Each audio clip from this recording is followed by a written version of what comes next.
É professor titular emérito da Faculdade de Educação da UFMG e foi secretário adjunto de Educação da Prefeitura Municipal de Belo Horizonte, coordenando e elaborando a implantação da proposta político-pedagógica, Escola Plural.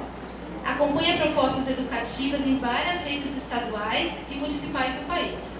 Tem experiência na área de educação, com ênfase em política educacional e administração de sistemas educacionais, atuando principalmente nos seguintes temas: educação, cultura escolar, gestão escolar, educação básica e currículo. Para compor a nossa mesa também, a gente tem o prazer de chamar o professor Roberto Catelli.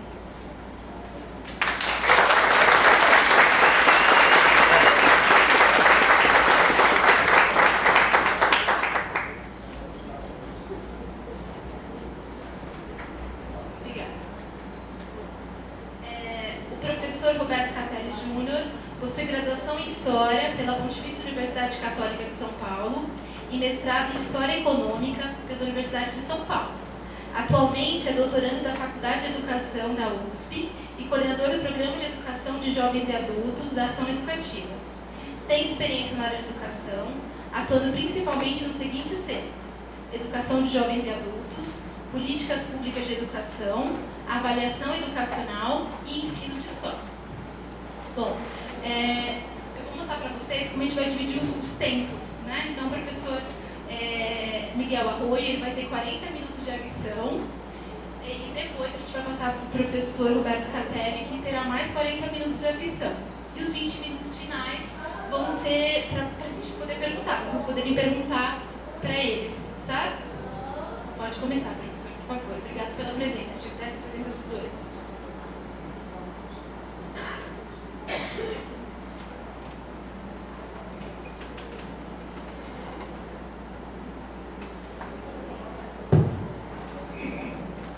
Muito bem, uma boa tarde para todos nós. Em primeiro lugar, agradecer este convite, estar aqui com vocês neste centro tecnológico, numa semana que está se discutindo a matemática, a educação matemática. Que bom! E que bom que vocês, na área da educação matemática, na área da formação tecnológica, se preocupam por conhecer a educação dos jovens e adultos. Que bom, isso não é normal, isso é muito raro, né? Isso que me animou a vir para cá, para estar com vocês e dialogarmos. Dialogarmos sobre o quê? Sobre a educação de jovens e de adultos, a EJA, a famosa EJA. Eu vou tentar colocar, nos 40 minutos, que é tempo um pouco curto, colocar alguns pontos que me parecem importantes. O título da minha palestra seria o seguinte: outros jovens, adultos, outra EJA. Já estou querendo apontar para onde que eu vou. Se queremos entender a EJA, não é tanto tentando entender que currículo, que organização, que avaliação, mas entender quem são os novos, outros jovens e adultos que reclamam, exigem o direito à sua educação. Está claro? Então este seria o primeiro ponto que eu gostaria de colocar para vocês. Normalmente esquecemos dos jovens e adultos. Aliás, normalmente esquecemos dos educandos. Eles são apenas destinatários, agradecidos de ainda ter uma escola na periferia, de ter agora um centro tecnológico por aqui, na periferia, onde às vezes nem os próprios jovens e adultos da periferia estudam. Está claro? Essa é a grande questão. Quem são eles? A educação não se define a partir de que políticas, de que leis, de que normas, de que diretrizes, mas a partir de que sujeitos. Está claro? o livro Currículo, Território em Disputa. Quem disputa os currículos? Para mim, quem disputa os currículos não é uma nova teoria, uma nova lei, uma nova ciência, um novo conhecimento. Quem disputa o currículo são os próprios sujeitos da ação educativa, os mestres e os educados. Então, quem disputa ela são os jovens e adultos.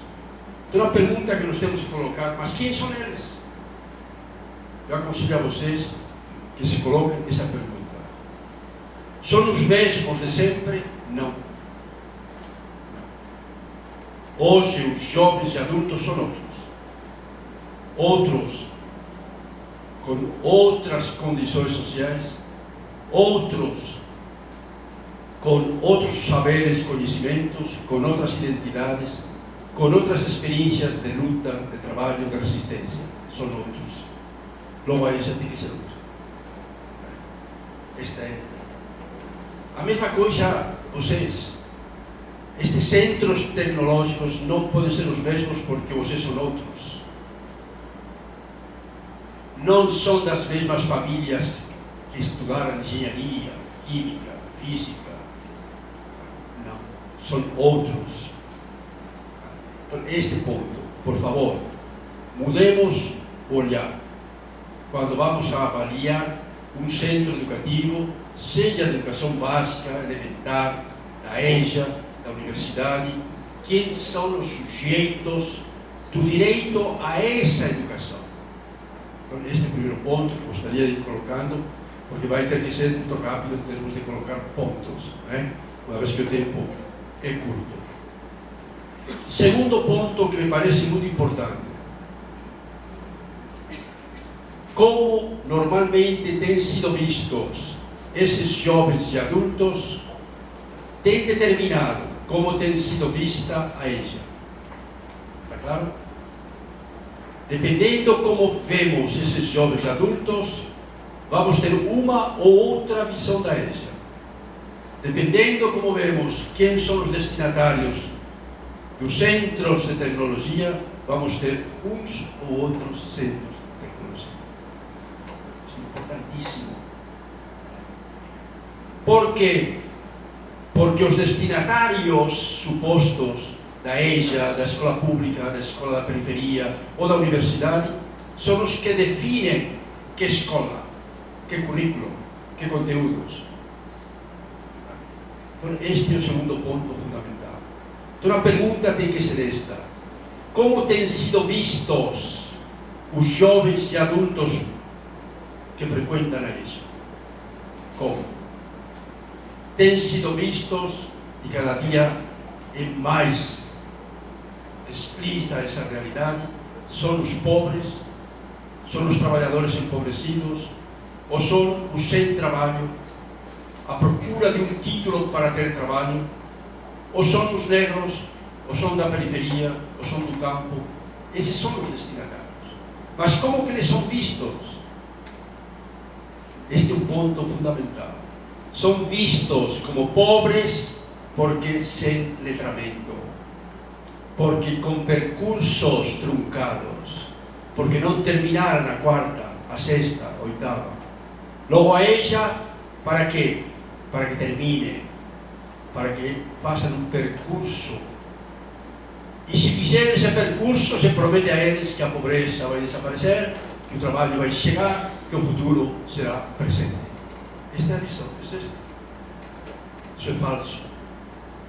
Não podemos enganar os jovens e adultos pobres, sem trabalho, dizendo, ao final da EJA você vai ter trabalho e não vai ter mais pobreza. Isso é mentira.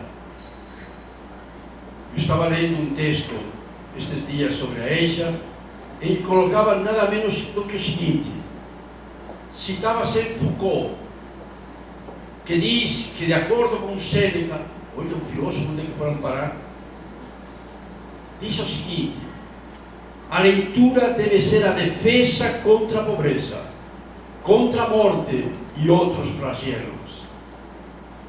Que ingênuo. Entendendo? Cuidado, por favor. Não temos direito a enganar esses jovens e adultos que com tanto custo vão do trabalho para da EJA para descansar um pouco, para o dia seguinte voltar a trabalhar em trabalhos indignos, na pobreza, etc.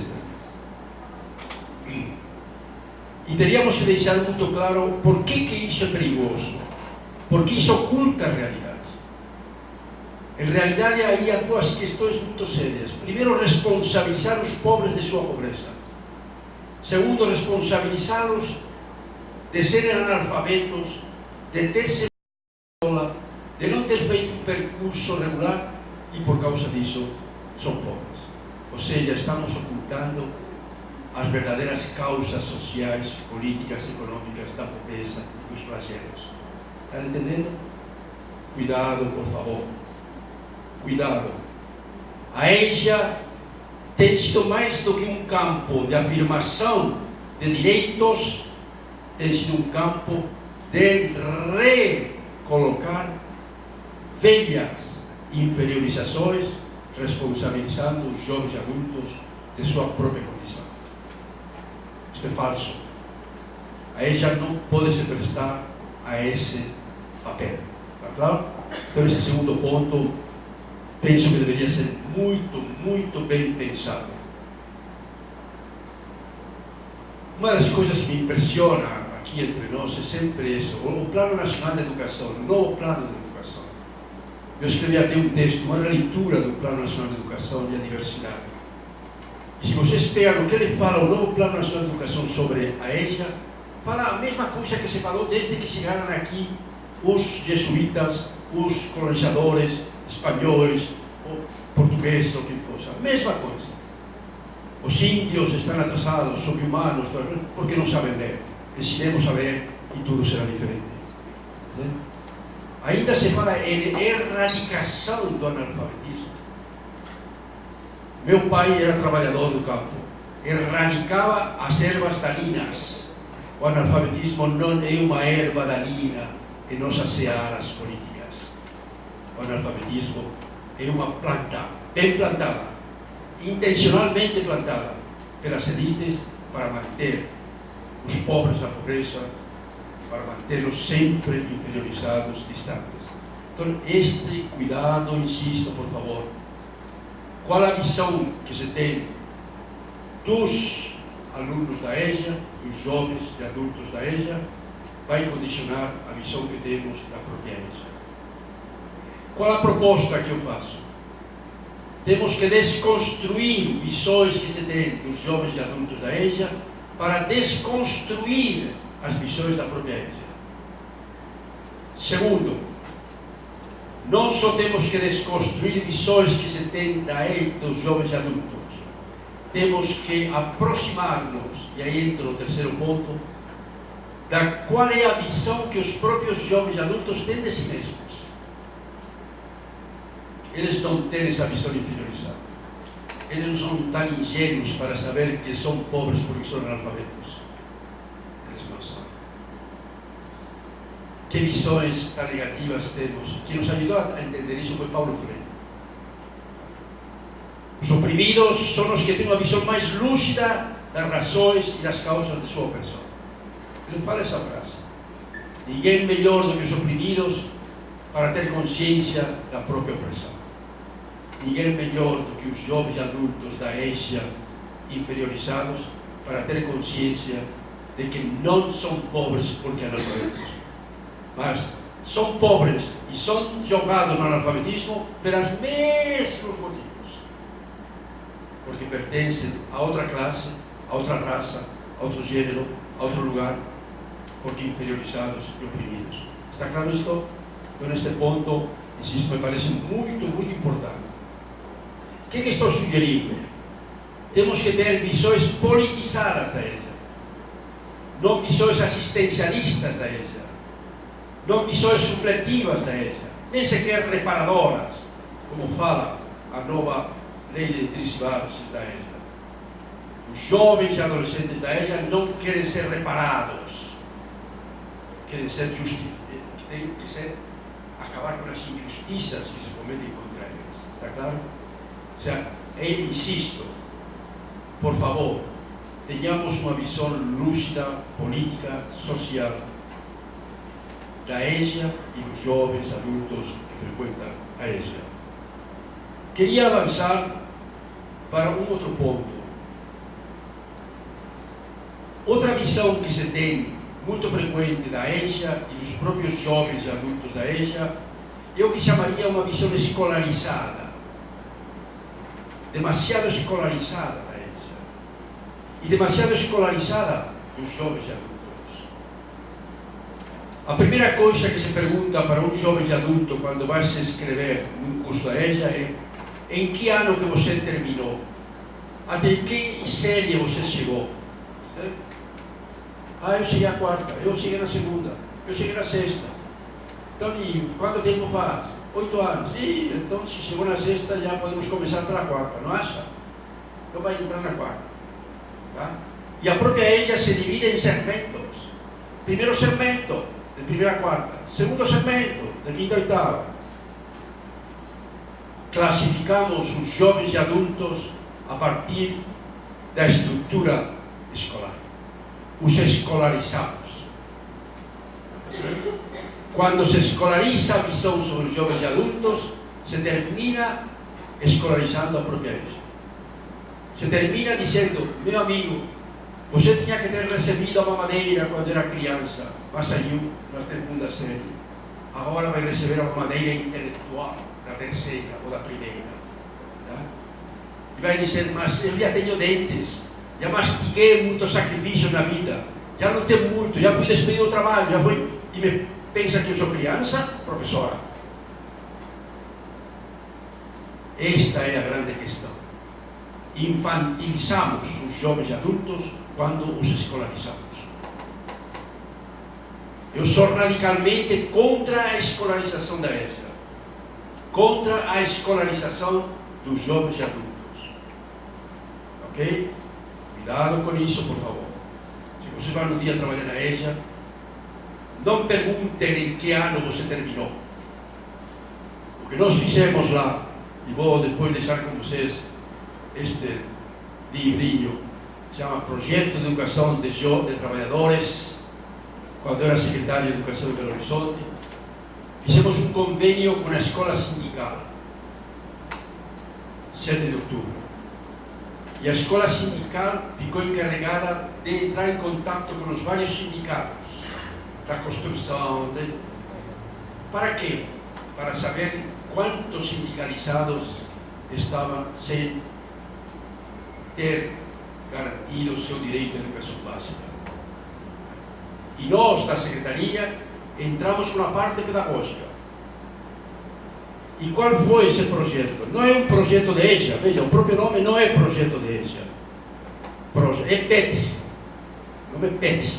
Projeto de Educação do Trabalhador. Tá? É outra visão. É outra visão. E como funcionava? Quando chegavam esses trabalhadores, não se perguntava em que ano você parou, mas se perguntava em que percursos você, como trabalhador, andou. Está entendendo a diferença? E se chegava um grupo de meninas ou de senhoras que trabalhavam com manicure, com toda essa coisa, diziam: muito bem, vamos formar um grupo. E se chegava outro grupo, como pedreiros, vamos formar um grupo de pedreiros. Se chegava um grupo como... Está entendendo?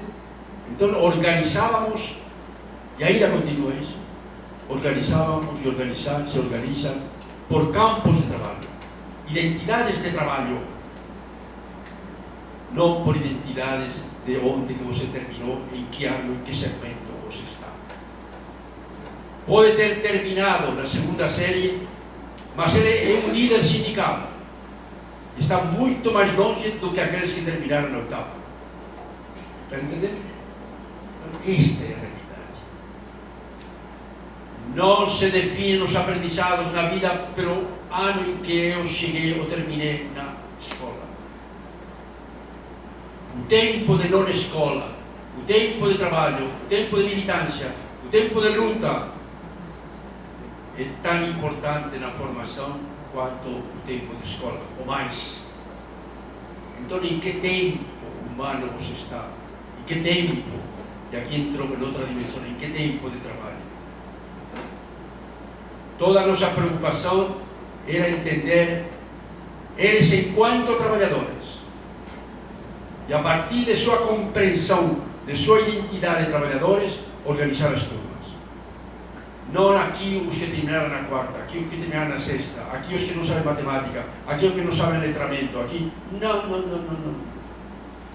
Não são os letramentos escolares, os saberes escolares, mas os saberes da vida, do trabalho, sobretudo do trabalho. Este me parece um outro olhar sobre eles. Completamente diferente. E isso, você pode deixar aqui este livrinho para vocês que querem ler depois, com mais calma. Mas é uma outra perspectiva. Volto a insistir. Dependendo como articular, como vemos esses jovens adultos, vamos ter um programa de EJA ou outro programa de EJA. Aqui também em Guarulhos, eu já dei assessoria aqui em Guarulhos na época, outro governo anterior, tá? Durante muito tempo, passamos uma mastora aí, né? E eu todo umas saudades daqueles tempos. E uma das coisas muito interessantes aqui era a EJA, muito interessante. E a EJA partia da condição de trabalhador, aqui. Vocês têm alguém aqui que trabalhou naquela época na secretaria, né? Estão aí? Opa, que coisa boa! Lembra? Trabalham todo aquele material. Mas ali, tá bom. Que ótimo. Mas veja, tinha aqui a escola sindical de São Paulo, o Alex, lembra? O Alex também organizamos junto com o Alex, e era lá, não sei onde que era, a EJA também que partia disso. Era um pouco diferente desta EJA do PET, era mais radical. Qual que era a ideia? A ideia era reunir por campos de trabalho e fazer do tempo de EJA uma espécie de incubadora de saberes e de projetos de trabalho. Então, se por exemplo tinha 6 jovens que estavam na EJA e que mexiam com manicure, outros 6 que mexiam com pedreiros, outros com bombeiros, fontaneiros, entende? Eles faziam o quê? Faziam fazer levantamentos sobre seu próprio trabalho. E todo o currículo os ajudava, a partir de suas experiências de trabalho, os ajudava a entender o conhecimento.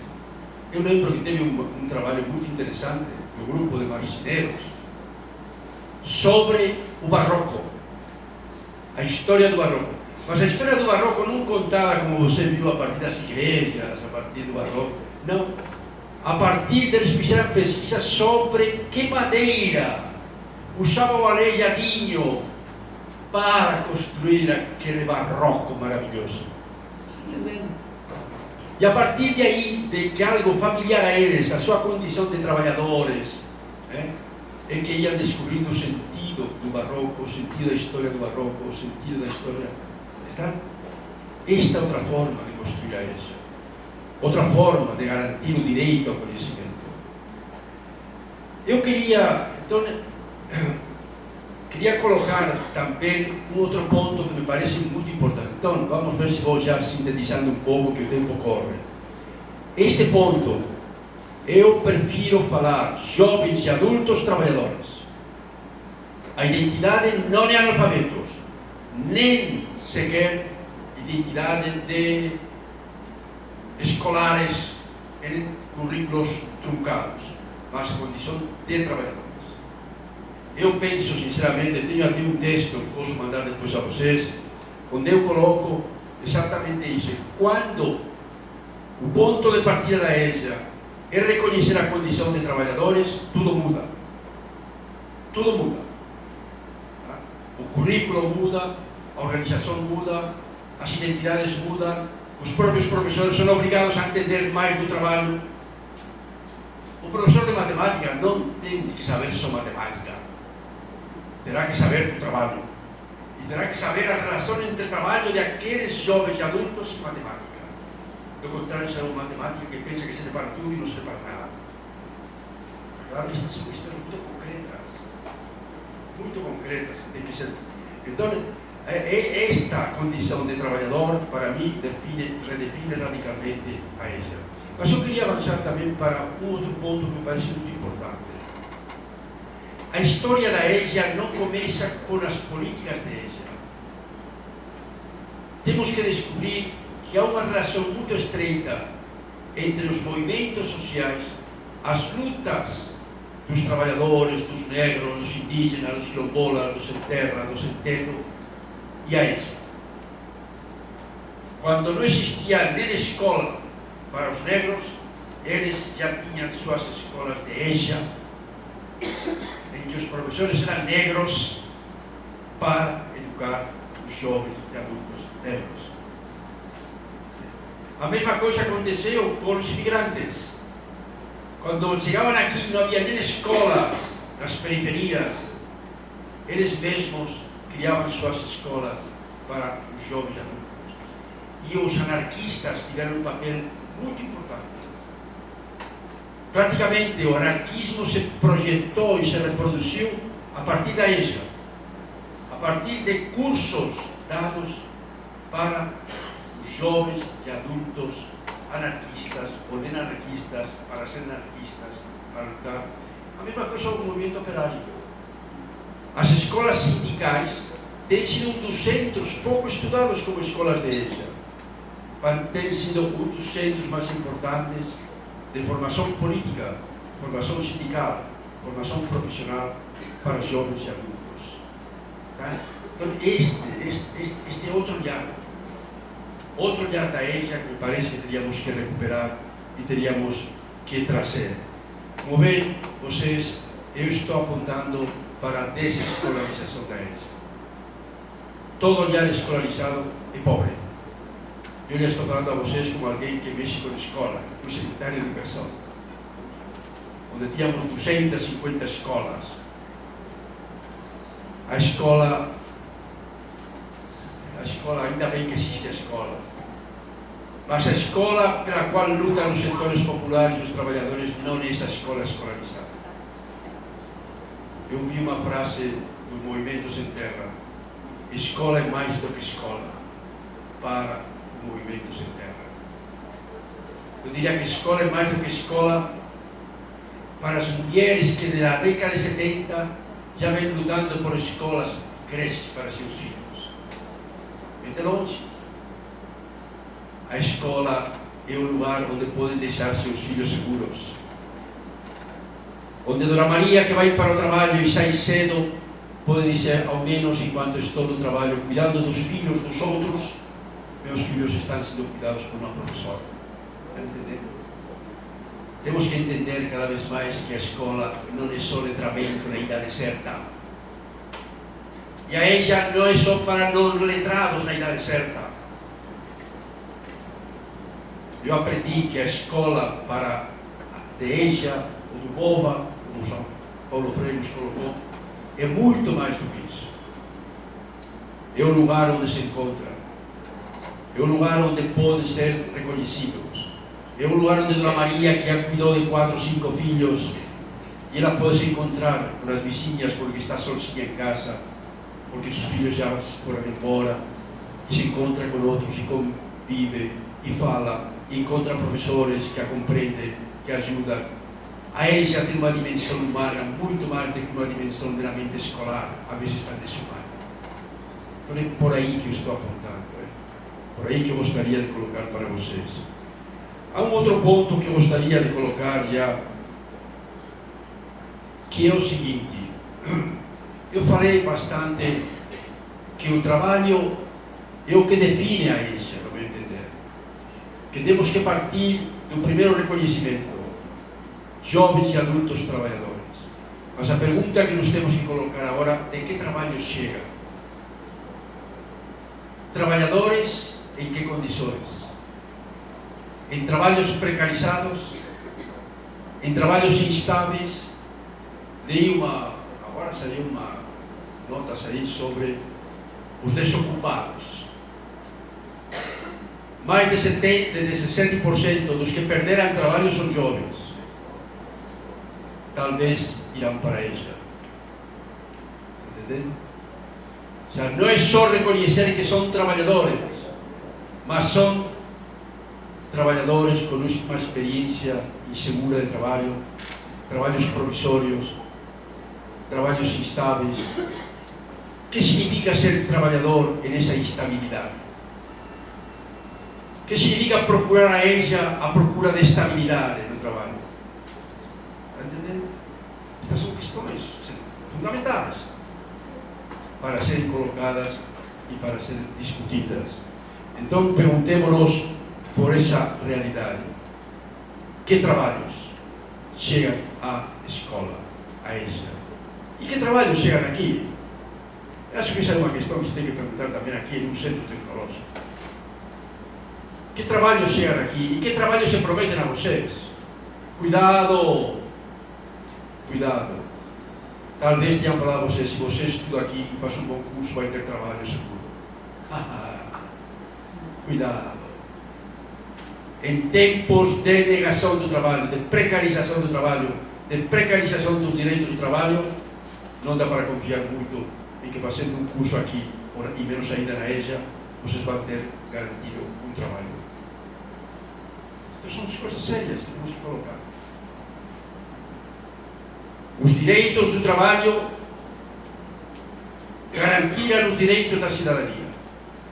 Mas quando os direitos do trabalho estão em jogo, os direitos da cidadania balançam.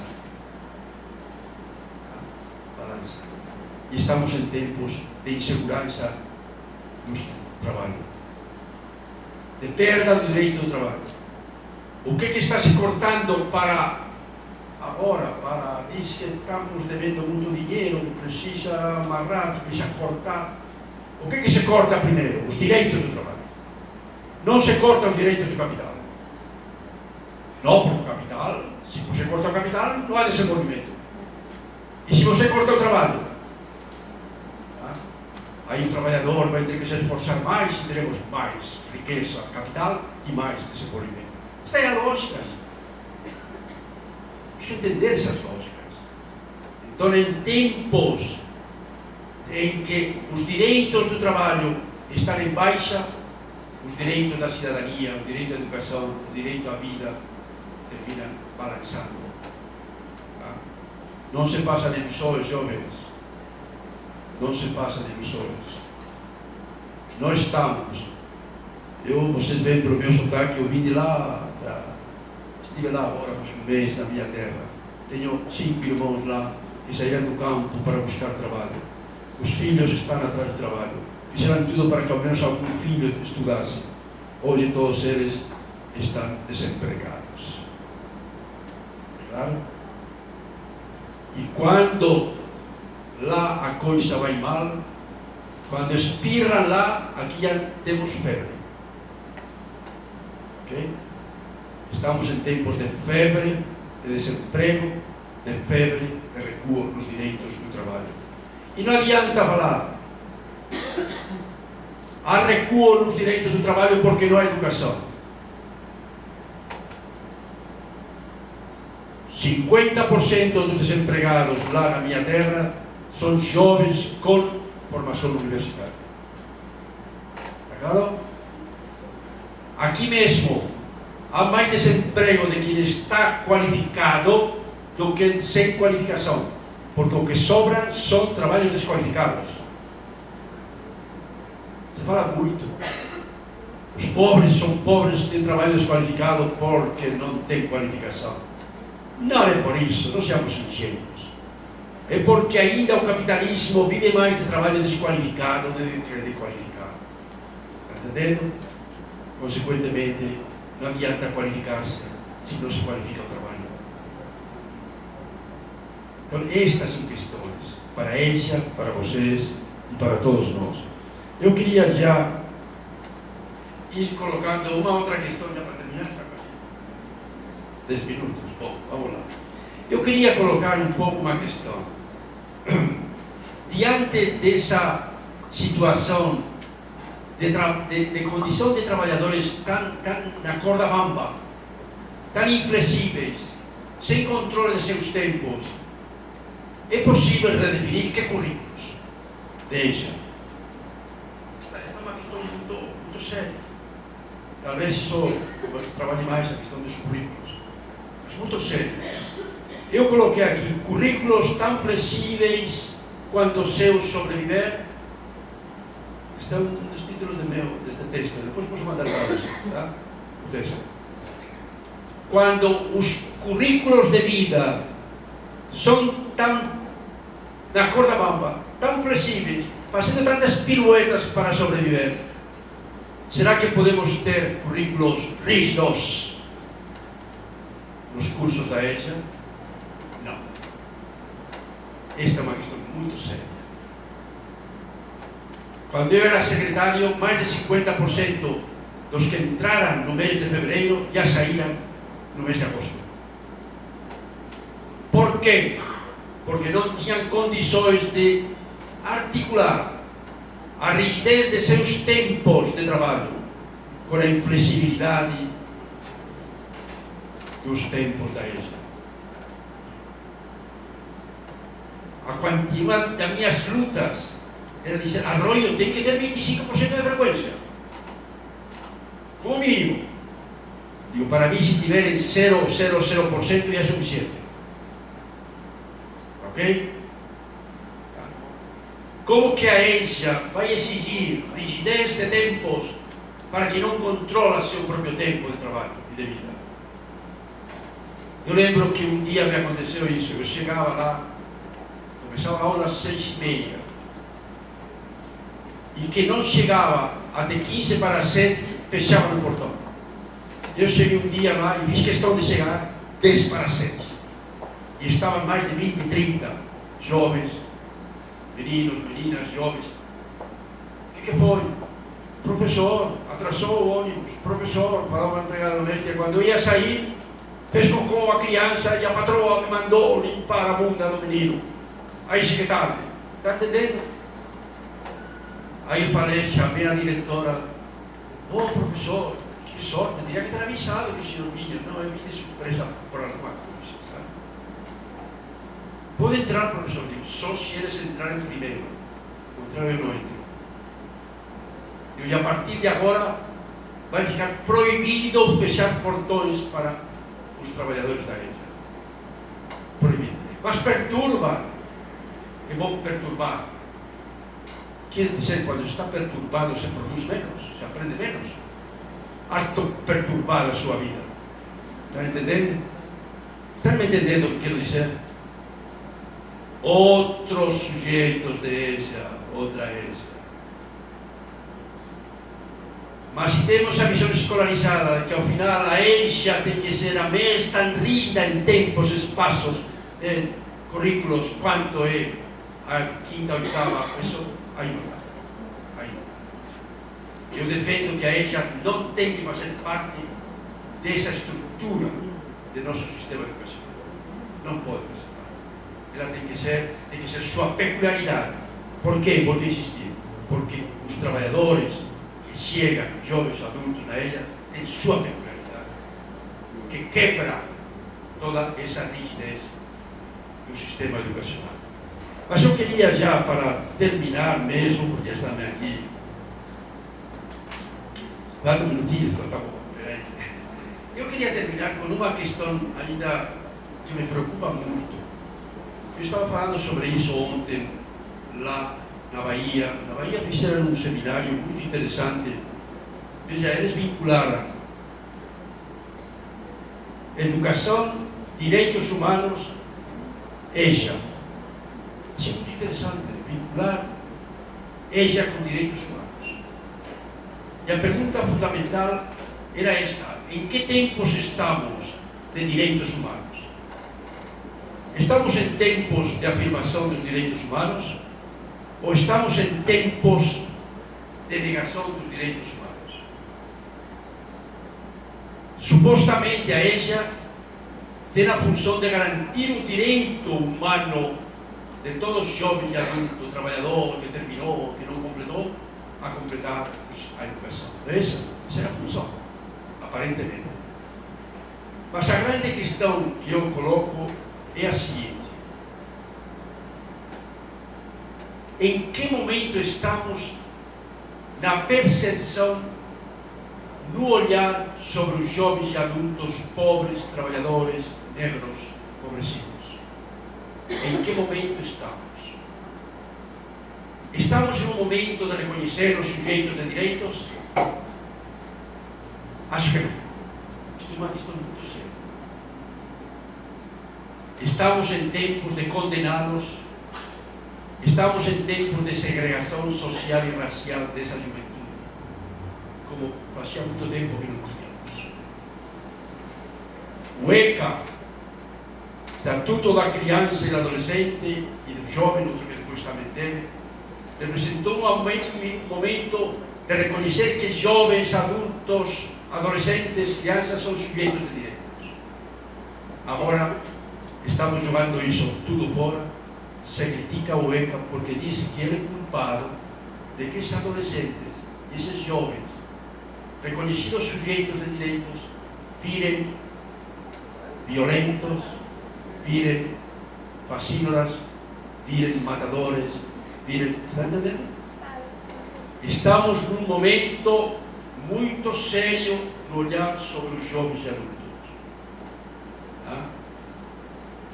Eu diria a vocês que estamos em tempos em que se vê os jovens e adultos como segregados sociais e raciais. Mais ainda, estamos em tempos em que não se entrega esses jovens e adultos à escola, nem na EJA, nem na educação fundamental, nem sequer a centros de reabilitação socioeducativa. Estamos em tempos de rebaixar a idade penal. Está entendendo? Isto é muito sério. Muito sério. Estamos em tempos de entregar a juventude popular, negra, pobre, que luta pela sobrevivência, mantida na pobreza. Estamos em tempos de entregá-la à justiça penal. O que vai acontecer com a EJA? O que vai acontecer com a educação desses jovens e adultos? Parece que isso está dizendo: escola, entregamos a vocês sua educação, vocês fracassaram. Os assaltam, são violentos, são delinquentes. A escola fracassou, a educação fracassou, a EJA fracassou. Só há uma solução: rebaixar a idade penal e entregá-los à justiça penal. E a justiça penal é racista, é sexista, é classista, é destruidora. Eu estava pensando o seguinte: vocês lembram aquela frase que se falava antes? Abra uma escola e fecharás uma cadeia. Lembra que se falava isso? Não é isso?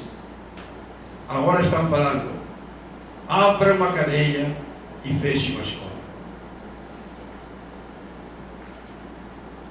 Eu não sei se vocês percebem a gravidade do momento em que nós estamos. Fazia muito tempo que não condenávamos de maneira tão brutal a justiça penal, a juventude pobre, negra. Estamos nesse momento. O que restará para a escola? O mais grave é que outro dia eu estava discutindo isto com educadores e falava: professor, mas é que nós também não aguentamos eles na escola. Eles nos ameaçam. No fundo, a educação diz que bom que vão para a cadeia e deixam livres nossas escolas. Obrigado a vocês.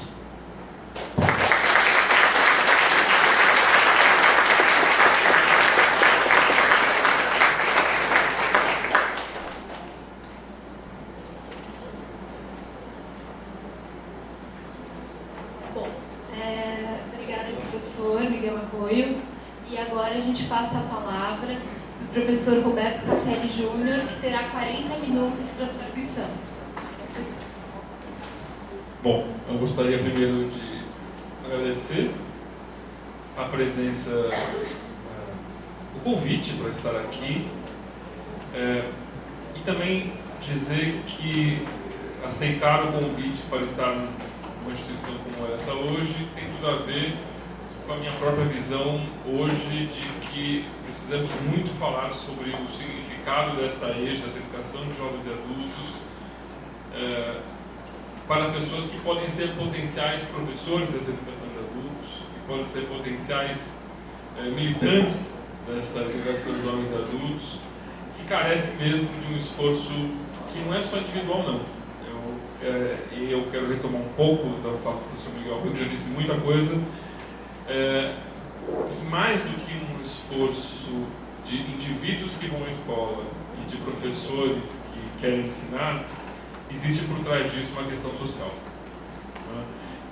Se a gente pensar, eu vou mostrar aqui um gráfico daqui a pouco, que 65 milhões de pessoas não têm o ensino fundamental no Brasil, com mais de 15 anos, ou seja, metade da população com 15 anos ou mais, não conseguiram concluir a educação do ensino fundamental, e acima de 18 anos, mais de 22 milhões não concluem o ensino médio, ou seja, dá 90 milhões de brasileiros que não têm educação básica. A gente não está falando de um problema de indivíduos fracassados, a gente está falando de um problema social. E a gente insiste muito no Brasil ainda em achar que, existe aí nessa lógica, como disse o professor Miguel, que empurra os sujeitos excluídos para uma certa beirada, e dizer que esse sujeito é um fracassado por conta porque ele não teve mérito. A gente fica endeusando uma certa meritocracia para dizer, olha, o problema é que aquele sujeito não quis estudar, aquele sujeito não quis ir para a escola, e agora ele está pagando pelo seu não esforço. Não dá para dizer isso para 90 milhões de brasileiros. Não dá para dizer para metade da população que, olha, vocês são uma população de preguiçosos, ou de pessoas que não estão interessadas na escola. Não é isso. Isso é uma questão social. E é uma questão política também. Mas é a maneira como a nossa sociedade está organizada, daqueles que conseguem ter acesso à educação superior, que hoje são 10% da população ainda, daqueles de menos da metade da população que conclui a educação básica, e o que é destinado para essa outra metade. Então, acho que essa, para mim, é uma primeira questão muito importante. Quem se debruça sobre a educação de adultos não está só realizando um trabalho técnico, não está só ensinando matemática, não está só ensinando língua portuguesa, história da geografia. Não é só isso. Está, de fato, está diante de um problema social sobre o qual a gente tem uma atitude que é política antes de mais nada. Eu acho que isso é a primeira coisa que a gente tem que se colocar. E, para mim, esse é um desafio de estar na educação de jovens adultos. É o desafio de enfrentar algumas questões do nosso tempo, que já vão, aliás, de um longo tempo também. E eu vou também adentrar um pouco esse tema, vou adentrar um pouco mais o tema do currículo, mas eu também vou falar um pouco de uma outra escola. Eu, de fato, sou também, como o senhor Alvair, não acredito que essa escola de EJA que esteja aí hoje seja um caminho da inclusão social. Eu acho que ela não é. Tanto que, eu vou mostrar também, as matrículas são pífias, e cada ano mais pífias nas escolas. A gente está vendo cada vez menos gente interessada em ir para a escola de EJA, eu vou falar um pouco disso também.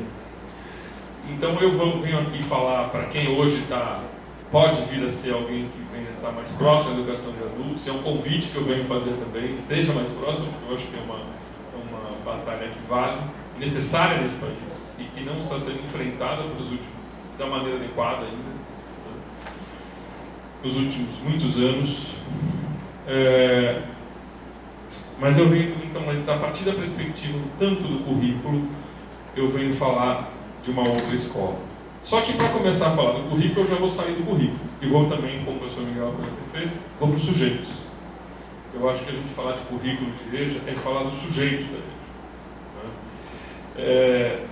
E eu digo isso, que o currículo tem que ser uma proposta sintonizada com o mundo vivido, né? O currículo não pode ser algo etéreo, esotérico, e não pode prescindir dos sujeitos que estão relacionados a ele.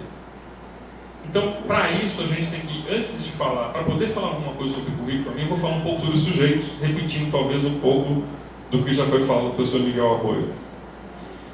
Tem uma primeira perspectiva muito tradicional da EJA, que precisa ser ainda vencida, que já foi mencionado aqui, que é a ideia de que alguém está atrasado. Né? Que aquele sujeito que está procurando a EJA é alguém que fracassou na sua vida escolar e agora volta para recuperar o tempo perdido. Né?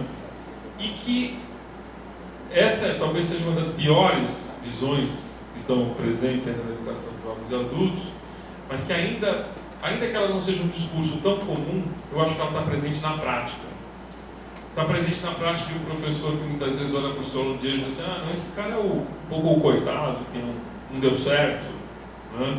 Ou do baixo prestígio social que a modalidade tem. A EJA ainda é considerada uma modalidade de baixo prestígio social.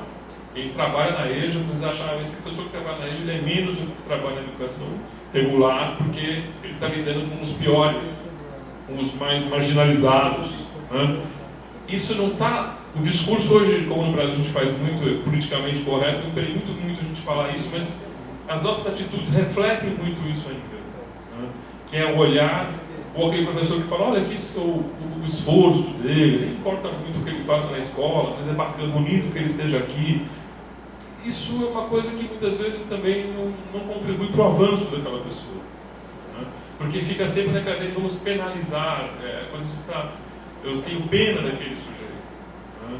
E isso não ajuda ninguém, ao contrário, só rebaixa, né? Só olhando de cima para baixo para aquele sujeito, não se dando uma ideia de igualdade. Então, o que desde os últimos aí, já quase 20 anos, os discursos internacionais, documentos, essas confiteras, vem falando, vem propondo, né?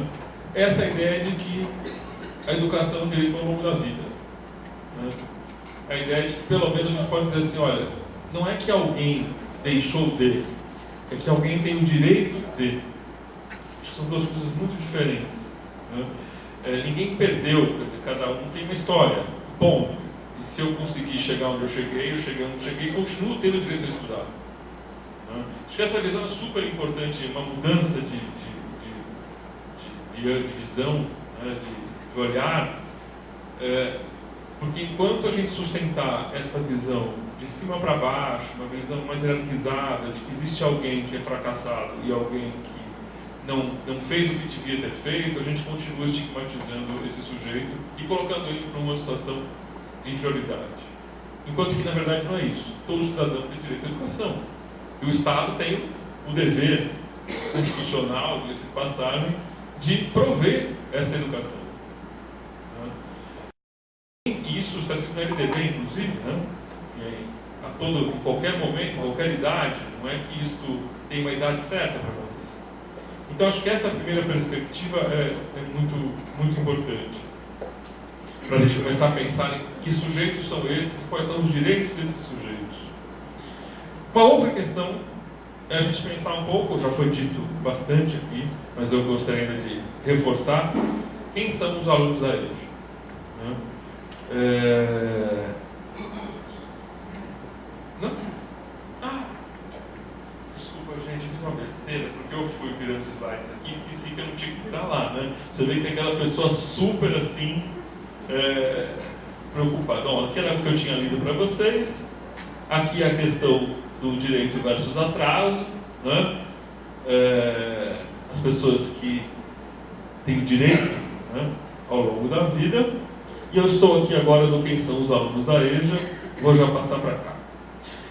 Que é o seguinte: os alunos da EJA são todos esses aí. São mulheres, são trabalhadores, bastante enfatizados aqui, são adultos, são idosos, são pessoas de diferentes raças, são homens, são mulheres, são pretos, brancos, pardos, e são muito jovens também. Hoje a gente tem no ensino médio, por exemplo, 2/3 da matrícula daqueles que estão na escola, na EJA escolar, com jovens até 29 anos. Né?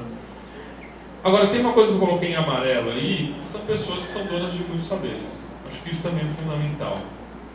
que é começar a olhar para desescolarizar o canto-areja, né? Quer dizer, que é aprender a lidar com pessoas que têm saberes e não estigmatizar que são aqueles que, por não terem escola, não têm saberes. E como é que eu levo esse saber desse sujeito para a escola? Esse é um primeiro problema. Vou dar um exemplo para vocês que eu vivi na minha vida pessoal. Eu fico sempre pensando nessa história dessas pessoas. Eu tinha na minha casa uma área circular, aliás, era um raio, que eu queria fazer uma meia-lua, né? Eu queria cortar um piso para fazer um gramado nessa área que era um semicírculo assim, né?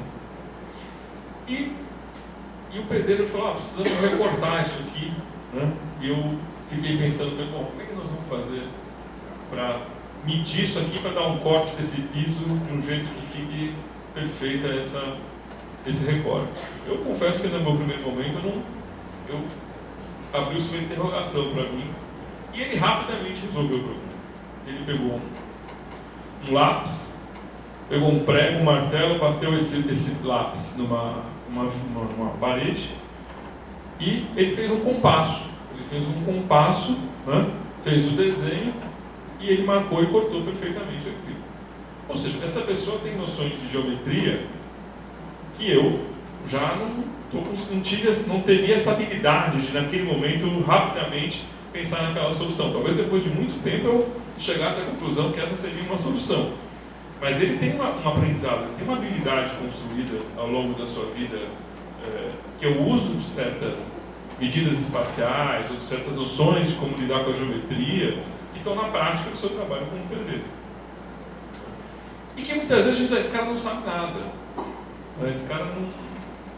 Por que a gente só diz... Por que a gente diz que ele não sabe? Porque dentro do discurso escolar e acadêmico, talvez ele não saiba. Porque é uma forma de impressão daquele sujeito também, né? Dizer que ele não sabe. Eu que sei, você não sabe. Eu sou professor, você tem que fazer assim o cálculo. Esse negócio que você faz lá na obra é coisa que não serve. Só que ele tem uma capacidade de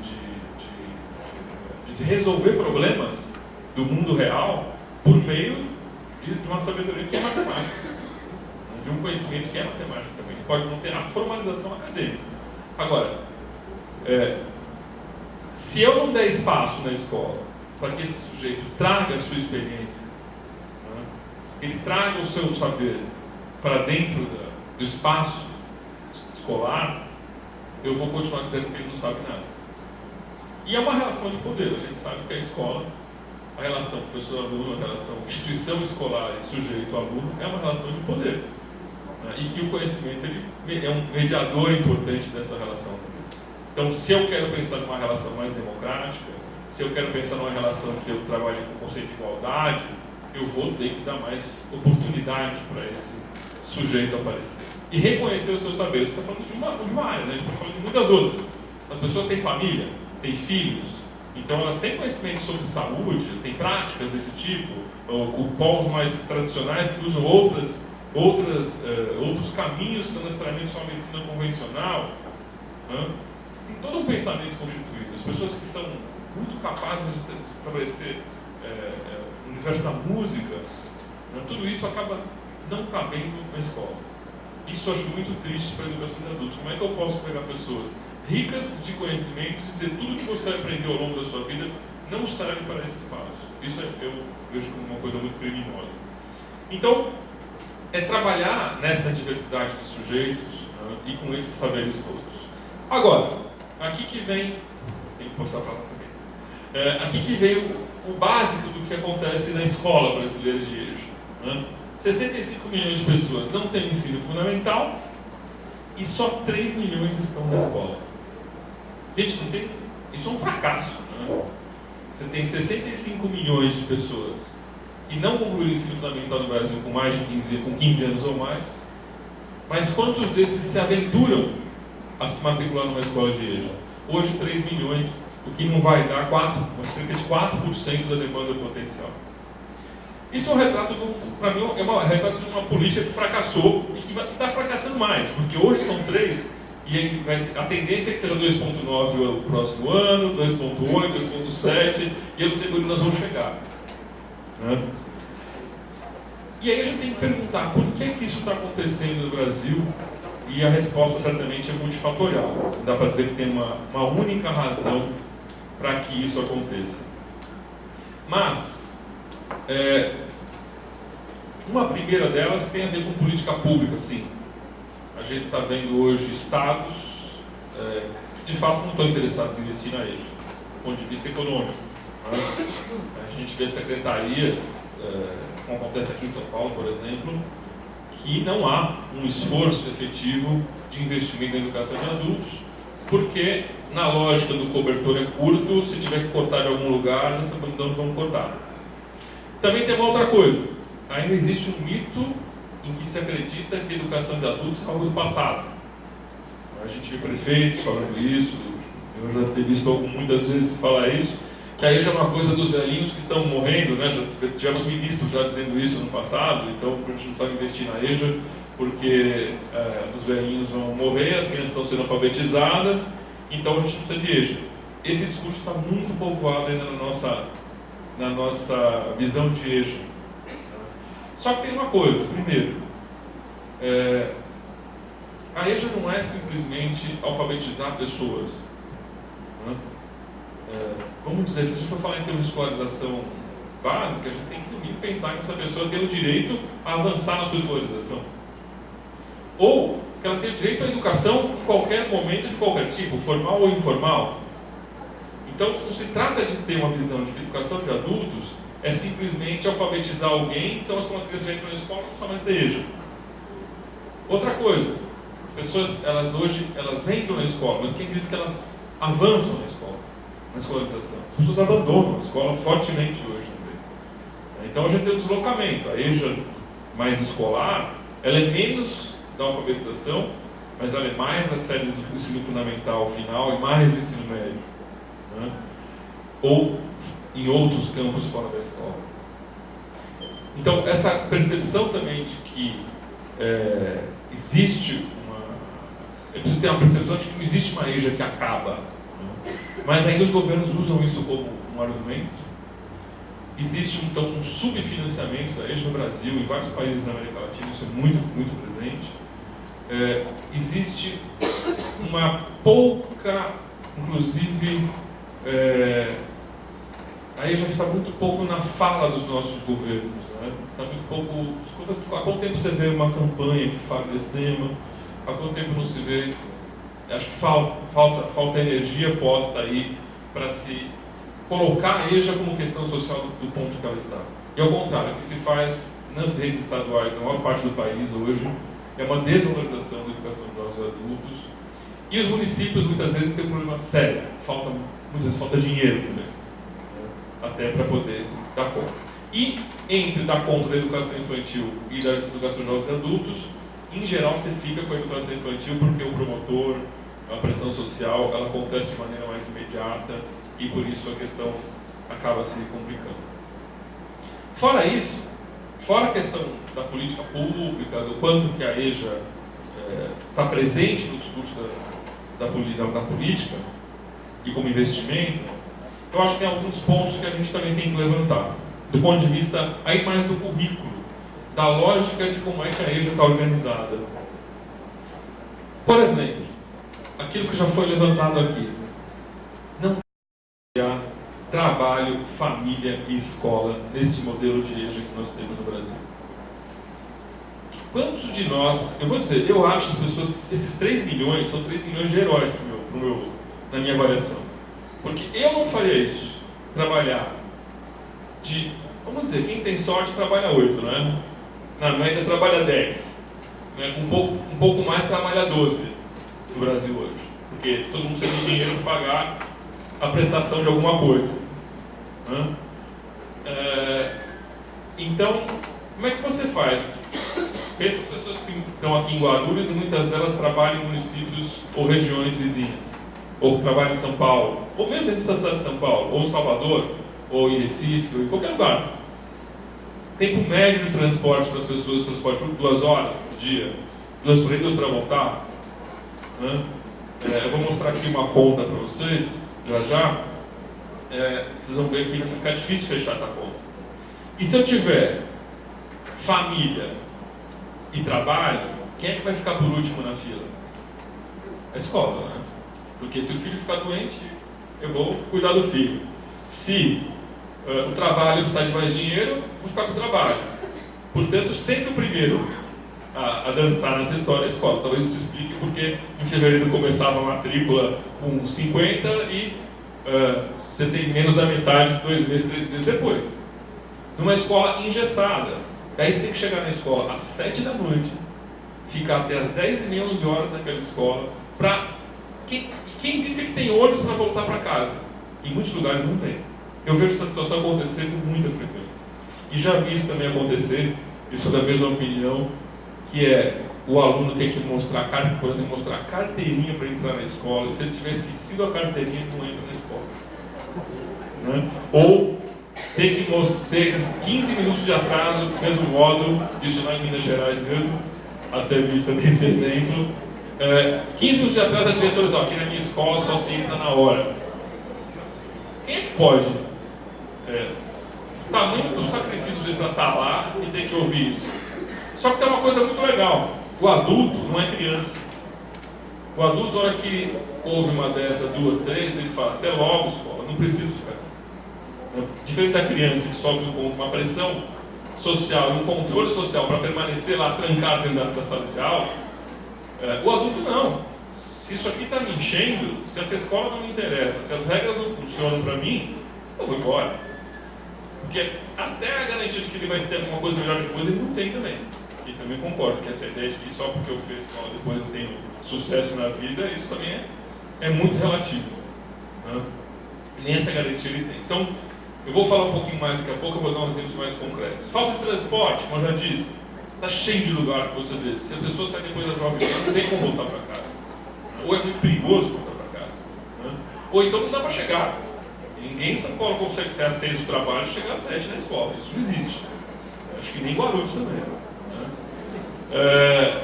Até porque não lhe é dado o direito de estudar perto de casa. Esse é outro problema muito sério. Né? Então, eu digo, o horário das aulas é muito extenso. Né? Chegar na escola às 7 para ficar até 10h30, 11 horas, no formato em que eu sou obrigado, e acho que esse ponto é bem importante, a ter essa frequência para poder obter um certificado depois, acho isso um esforço quase inútil. E na prática não funciona já. Muitas e muitas redes dizem que começam às 7, começam às 8, e 9h30 estão dispensando os alunos. Porque ninguém aguenta aquilo, nem professor, nem aluno, nem ninguém. Né? Um curso desinteressante, que eu acho que esse é um problema muito sério do ponto de vista do currículo. A gente poderia aqui falar sobre... Eu sou muito defensor nessa ideia de desescolarizar um tanto a EJA, que pelo menos a gente corte o cordão umbilical da EJA com a escola regular. E a gente faz exatamente o contrário, a gente reproduz uma escola mal feita da escola regular na EJA. Isso é péssimo. Por quê? Essa escola regular, ela já não está funcionando nem para as crianças, que dirá para os adultos. E aí faz aquele resumão da escola regular, mal feito, ensinando para adultos coisas que eles não precisam mais aprender, que não faz mais sentido eles aprenderem. Ou alguém acha que a gente vai ensinar matemática para um adulto na mesma ideia de progressão que a gente vai ensinar para uma criança. Não faz mais sentido ele aprender dessa forma, ele não precisa mais disso. Tem uma famosa frase lá do Einstein que diz assim, que o que a gente aprendeu na escola é o que ficou depois dela. E fica muito pouca coisa depois dela. Né? Só que um adulto já passou por essa fase da idade escolar. Então, o que é que vai ser depois? Qual é o aprendizado que faz sentido para esse adulto? Acho que é uma pergunta que a gente tem que se fazer. Né? Tem que se fazer muito seriamente. O que é que vale a pena ensinar para um adulto? Que sentido faz ensinar o quê? Mas certamente não mesmo que as crianças aprendem. Isso eu tenho convicção. Ou pelo menos, não é tudo nem do jeito que as crianças aprendem. Eu diria que a minha resposta única é a seguinte. Eu tento colocar o foco que para um adulto a gente tem que pensar numa aprendizagem com as suas práticas sociais. Que matemática é essa para mim? É uma matemática que está ligada ao mundo que o sujeito vive. As questões do tempo que ele vive. As questões da realidade, do trabalho, da política, do mundo da cultura, mas que tenham sentido para o sujeito que vive naquele mundo e que ele possa pensar sobre o mundo que ele vive. Porque assim ele pode avançar, ele pode dar um passo além. Porque para que serve o conhecimento? Para que serve a leitura? Para que serve a escrita, a matemática? Supostamente para a gente ser capaz de ler este mundo, né? Interpretá-lo, transformá-lo. Então, o que para adulto isso faz sentido? Aquela ideia de princípios matemáticos básicos que tem que todo mundo tem que ter. Mas alguns conteúdos talvez não façam mais nenhum sentido, porque também a criança depois não vai. Mas, bom, sem contar que no caso da matemática, então, temos já uma grave questão de quais são de verdade os currículos que interessariam para jovens também, né? Porque a gente tem no Brasil uma parafernália de matemática e tem que pensar muito bem o que fazer com ela também, né? Bom, e uma coisa que eu queria também, um último ponto em relação a isso, é a relação traumática com a escola. Se a gente não tiver conta que para esse sujeito que tem o estigma do fracasso, porque conseguiram botar nesse sujeito direitinho o estigma de que você é um fracassado. Eu fiz um trabalho na Bahia, pensando num curso não escolar, com trabalhadores da indústria petroquímica, e a gente foi lá conversar com os trabalhadores, como é que nós vamos fazer esse curso? Vamos pensar um pouco junto com eles. E eles só falam assim pra gente, olha, não inventa esse negócio de escola. Qualquer coisa, tudo bem a gente faz, agora que não seja escola. Porque escola eu não quero nem saber. Porque é uma relação traumática com a escola. A escola não foi uma boa experiência para uma boa parte dessas pessoas que estão na rede. Então voltar para esse formato escolar é difícil. E aí quando vem o professor e fala, olha, você não sabe, ou isso, o cara vai embora, na primeira. Então isso é uma questão muito interessante também. Você está lidando com um público muito sensível também. Um público muito sensível a como é que eu vou me relacionar com ele. E é por isso que eu acho que o professor de EJA tem que ser um professor de EJA, não tem que ser um professor de escola. Tem que ser um professor formado para isso, tem que ser pensado como um sujeito social inserido nesta modalidade. E não só como alguém que sabe dizer assim, eu sou professor de matemática e você não sabe nada. Aí acabou, você já começou expulsando o seu aluno da escola. Vamos dar uma olhadinha aqui. Olha só o que acontece. Veja só. É uma conta que não fecha para mim. O formato da escola de EJA no Brasil hoje. São 1.600 horas para os anos finais do ensino fundamental. Isso é o que a lei diz. Né? A lei brasileira hoje nos diz isso. O ensino médio são 1.200. A conta é que no ensino médio técnico profissional, com EJA, né, 2.400. Isso significa que são 400 horas por semestre. Um curso de 3 anos, né, no caso do médio técnico profissional, com 20 horas por semana e 4 horas por dia. É muita coisa, não é pouca coisa. É muita hora de escola para alguém que trabalha, que tem família, num modelo fechado. Isso eu quero dizer, para não ser muitas horas. É ser um modelo 4 horas por dia, 20 horas por semana, ou você segue isso, ou você está enforcado. Por isso que quase todos eles se enforcam. Gente, tem redes, para vocês terem uma ideia do tamanho do fracasso, que entre o aluno que se matricula no primeiro ano e o que chega até o final, dá 15%. 85% caiu fora. Ou seja, isso é um retrato de uma política pública fracassada, onde só 15% conseguem chegar. Né? Agora vamos fazer uma outra conta. Uma conta bem básica da vida, gente. O sujeito trabalha 9 horas por dia. Tem 2 horas de transporte. O cara está bem, 2 horas de transporte é uma pessoa feliz aí. Casa e família, ele gasta mais 2 horas por dia para fazer alguma coisa lá pro filho, para dar uma arrumada, enfim, pagar uma conta. 2 horas é pouco, né? Concordo que também é pouco. Escola, 4 horas. E refeição, 1 hora. Quer dizer, comeu tudo assim, 20 minutos cada refeição, deu 18 horas para essa pessoa no dia. Ela tem 6 horas para dormir. Esse cara não para o dia inteiro, você percebeu? Mas o caso um pouco mais realista, que era esse aqui, desculpa, eu sempre esqueço, pode me avisar que eu esqueci. Né? Um caso um pouco mais realista, uma pessoa trabalha 10 horas, gasta 3 de transporte, 2 horas na casa, na família, 4 de escola, 1 de refeição. Já deu 20 horas no dia. Sobrou 4 para a pessoa dormir e ainda assim teve que comer, engolir a comida em todas as refeições e cuidar da casa e da família, assim, foi meio oi, tchau, né? E não deu para fazer muita coisa. Então, assim, é tão óbvio dizer que esse modelo não funciona, mas ele continua aí. Então, aqui eu fiz até um gráficozinho assim, né? Que, na verdade, o trabalho ocupa uma grande parte e a escola fica o sono, por exemplo, vira o que não acontece, né? Muito bem, já indo para a minha parte final aqui, então eu só queria mostrar primeiro que eu acho que tem uma inadequação de um certo modelo. E agora eu queria falar um pouquinho mais, já concordando com muito do que o professor Miguel Arroio disse, que escola, ou que EJA, não sei nem se é que escola também, concordo, que EJA que essas pessoas precisam. Se for para ser uma escola, eu diria o seguinte, tem que ser perto de casa.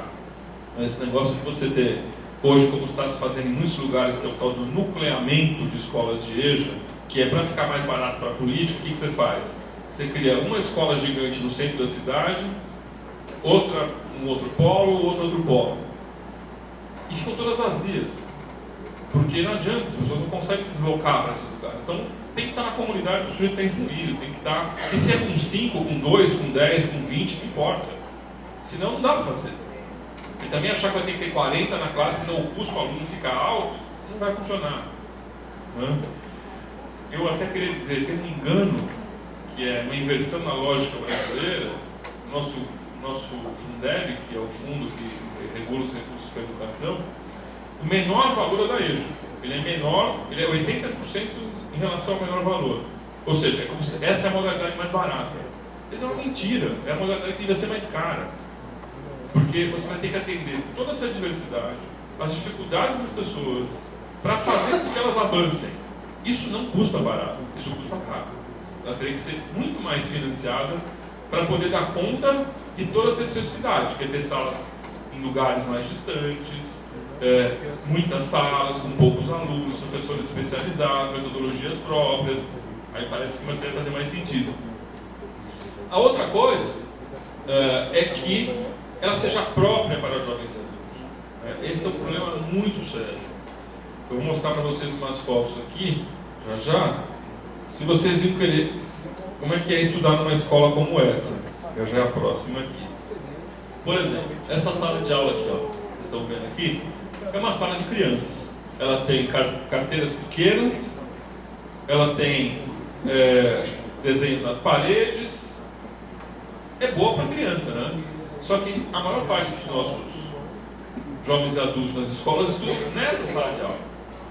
Com essa carteira pequena, com todos os textos e desenhos para as crianças.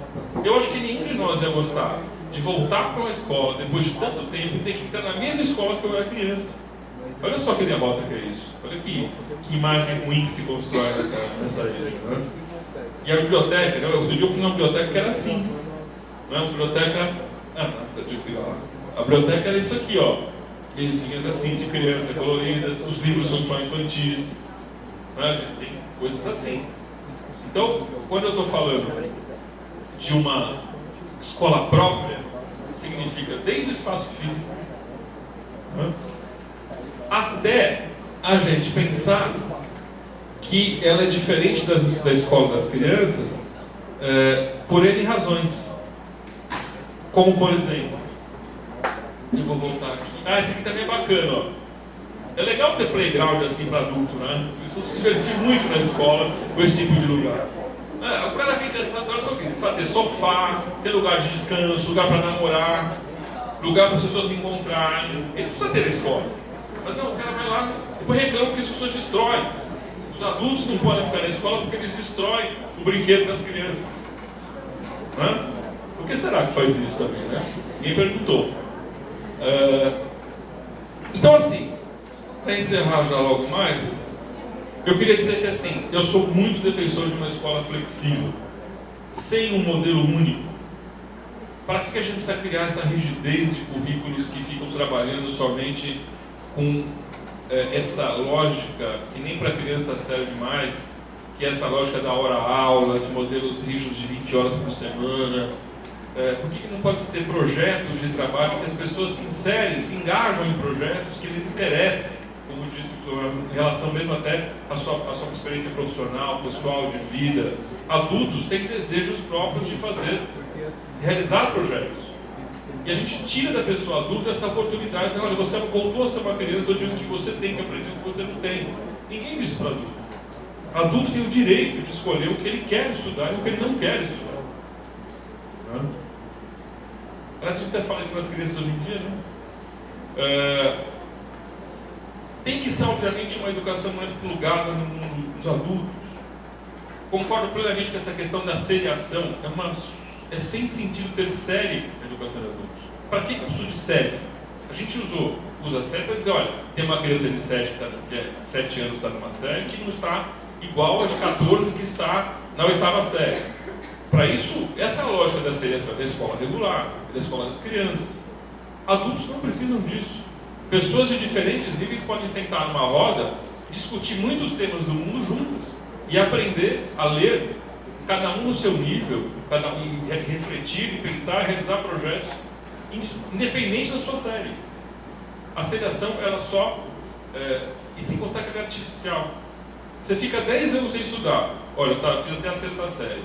Isso não quer dizer nada. Sua experiência de vida é muito maior do que a sua relação com esse certificado que diz que eu estou na 6ª série.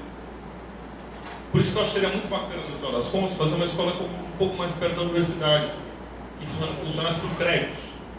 Não tem essa de que eu vou tirar um diploma hoje ou amanhã. Eu vou lá e faço um curso. Esse curso me rende X créditos. Eu faço um curso de culinária, faço um curso de línguas, faço um projeto de trabalho coletivo com outros colegas. Tudo isso conta ponto. Um dia eu tenho ponto para me certificar. Se isso vai levar 1 ano, vai levar 2, vai levar 3, isso é um problema muito mais do sujeito. E obviamente que também não quero jogar só para o indivíduo, né, nesse sentido. Acho que a gente pode criar condições para esse sujeito também frequentar a escola. Porque esse é um outro problema muito sério. O que acontece, também estou muito de acordo com o que foi dito antes, a gente continua só responsabilizando o indivíduo pela sua educação. Então ele tem que trabalhar 10 horas por dia, ele tem que se virar para ir para a escola e tirar o seu diploma. É bem complicado isso. Se o Estado brasileiro acredita que o sujeito adulto tem que estudar, o que a gente faz? O que a gente tem que fazer para isso ser viável para esse sujeito? Agora, isso que eu quis dizer também com relação a menos disciplinas, né, e mais conhecimentos relacionados às práticas sociais dos alunos jovens e adultos. Como é que eu vou selecionar conteúdos para trabalhar com esses sujeitos? Eu acho que depende muito do grupo, depende da comunidade. O que importa para mim é que essa leitura, que essa escrita, que essa matemática, que essa história, que essa geografia contribua para o sujeito avançar na sua capacidade de pensar o mundo que ele vive, de dar novos passos como indivíduo e como sujeito social. Eu acho que no contexto que nós estamos, por exemplo, está bem fácil dizer que história ensinar, por exemplo, porque, olha, tanta barbaridade posta aí do ponto de vista de, não sei se é que história ensinar, mas que história dialogar, sobre que projetos realizar, né? Como é que a gente pode olhar para este mundo e trazer questões sobre ele que sejam relacionadas a essas práticas sociais que gerem aprendizagens significativas para esses sujeitos. Bom, e aí é óbvio que acho que a gente tem que dizer, que isso eu já estou querendo dizer, que o que é preciso aprender na fase adulta não é o mesmo que as crianças aprendem e nem do mesmo jeito. Acho que isso já era a minha ideia. Para encerrar aqui, eu vou pular esse daqui. Uma coisa que eu acho muito bacana na EJA, para que a gente tem que ficar preocupado em marcar a falta do sujeito? Por que a gente não contabiliza a presença dele? Em vez de a gente punir o sujeito porque ele faltou, por que a gente não bonifica a presença? Me parece muito mais lógico. Ao invés de apontar as faltas, eu conto os dias que a pessoa pôde ir à escola e não os dias que ela faltou na escola. São coisas, é uma mudança de olhar para isso. E por último, eu queria dizer dessa ideia de que então a EJA não pode ser uma inquilina da escola, né? A gente ainda vê uma EJA hoje que ela está lá no fundo de uma escola regular, na sala da noite, sem acesso à biblioteca, sem acesso à sala de informática, o diretor reclamando que a EJA estraga. Isso é uma coisa muito ruim. Então, acho que a gente precisaria construir outros modelos mesmo, pensar em outros formatos, para que fosse viável estar numa outra EJA. Eu vou encerrar por aqui, já estou no meu tempo, e fico aí aberto às perguntas. Obrigado.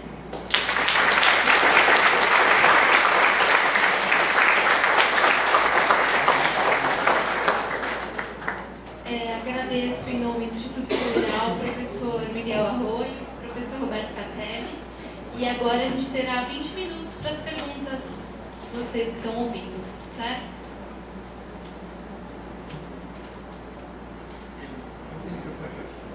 Bom, pessoal, hoje...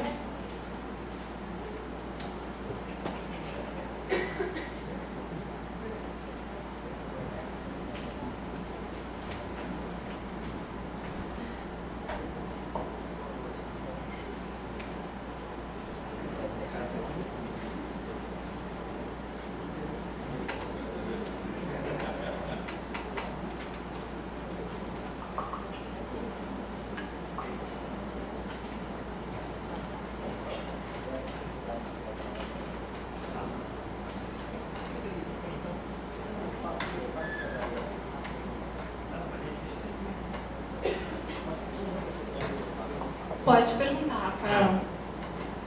Primeiro, queria agradecer aos professores pelas apresentações, pelas palestras. Gostaria de fazer uma pergunta, necessariamente para os dois. Neste modelo proposto de EJA, há uma articulação com o ensino superior? E se há, como é que vai ser essa articulação? Se você tem alguma ideia sobre isso?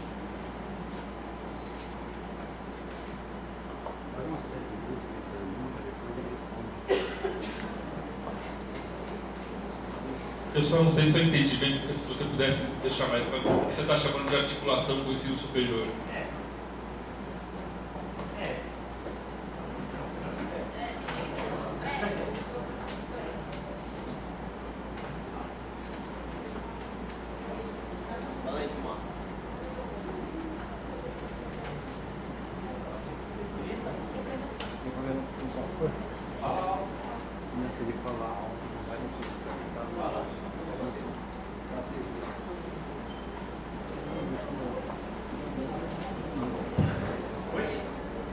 Foi? Agora sim.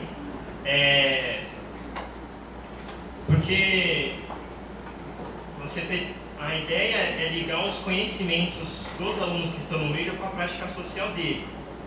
Só que os alunos do ensino básico, eles têm uma meta cumprida pelo currículo para participar do vestibular e ingressarem no ensino superior. E como é que o aluno do EJA conseguiria suprir essas necessidades para ingressar no ensino superior? Bom, da minha parte, eu posso dizer que tem um engano nessa conta, que é a gente pensar quantos jovens chegam no ensino superior? Né? 10%. Então, mesmo na escola tida como regular, existe um processo de exclusão gigantesco. Se você olhar quem faz o Enem, eu não tenho esse número de cabeça, mas ele é muito pequeno em relação àqueles que se formam naquele ano na escola pública. Não é verdade que todo mundo forma-se na escola pública e vai fazer o Enem para a universidade. Isso é uma cabeça da classe média. Não é a cabeça como funciona no Brasil de modo maior. Então, e fora que metade já nem conclui o ensino médio. Então, eu vejo que essa lógica a gente tem que tomar cuidado e nem a nossa escola convencional hoje, de fato, ela faz o papel de colocar esse sujeito na universidade, ou permite que ele chegue à universidade. No caso da EJA, também não vai acontecer isso. Mas eu também não acho que a gente tem que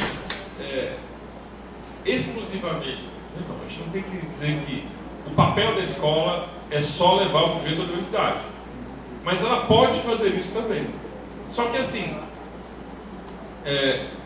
tem que tomar o cuidado que esse sujeito, para chegar à universidade, dependendo da competitividade do curso que ele quer fazer, se ele quiser fazer o curso de medicina, ele vai ter que abrir mão de outros recursos, como o sujeito da escola regular também.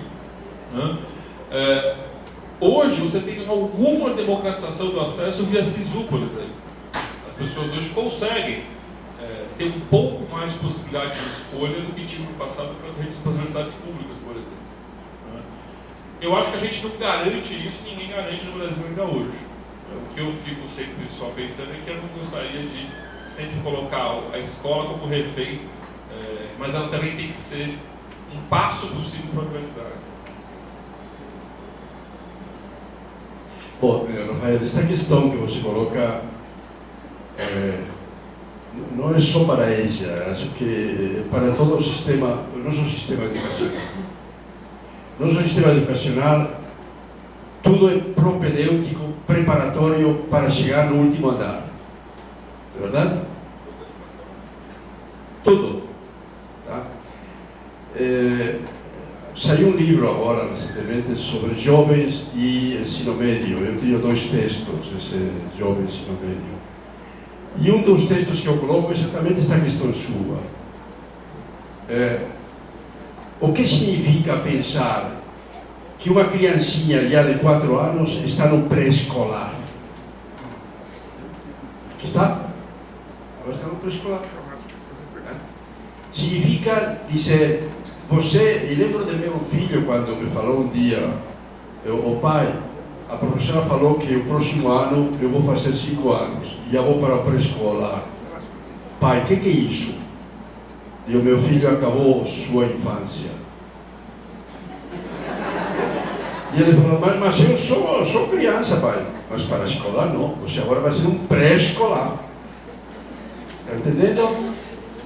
É uma forma de matar as identidades humanas, de matar a especificidade de cada tempo humano, no tempo de formação. Tudo é propedêutico para. O pré-escolar para o escolar, de primeira a quarta. Primeira a quarta para, ele fala assim, o MEC, né? Anos iniciais, anos finais. Anos iniciais de quê? Anos finais de quê? Parece que estamos já decretando os finados. Mas que, está entendendo? Segundo grau. Para quê? Um dos tempos mais descaracterizados é a educação média. Porque não tem nada de média. É pré-ENEM, pré-vestibular. Isso é muito sério. Em nome disso, como só entra, como nos falava, só entram 10% na universidade, os 80%, 90%, todo que aprenderam que era para o ENEM, não serviu para nada. Joga fora. Eu acho que nós temos que caminhar para entender que cada tempo escolar tem que respeitar o tempo humano de formação com o qual ele trabalha. Tempo da infância, tempo da pré-adolescência, tempo da adolescência, tempo da juventude, tempo da vida adulta, tempo... E a outra questão muito séria, o que está acontecendo? Quando você morava, se você morou algum dia no 6º andar, num edifício de 7, estava morando lá nas alturas, não é? Mas se agora você mora no 6º andar, em um edifício de 30, você está nas baixuras. Está me entendendo o que quero dizer? O que está acontecendo? O último andar, cada dia tem mais super andares. Não é só graduação, é pós-graduação, é estrito senso, lato senso, doutorado, pós-doutorado, e vai subindo, e o de baixo vai ficando mais desvalorizado. Porque como tudo está pensado para chegar lá, isso é terrível. Quais são as vítimas desse sistema? Todos não sabemos. Não é verdade? Todos não sabemos. Temos que fazer a EJA para garantir o direito das pessoas jovens e adultas à educação. Se vão, bem. Se não vão, o direito é elas serem educadas no tempo humano em que elas estão. Isto me parece muito sério, muito sério. Claro, isso significa desconstruir toda a visão etapista que nós temos do nosso sistema educacional. Mais alguma pergunta?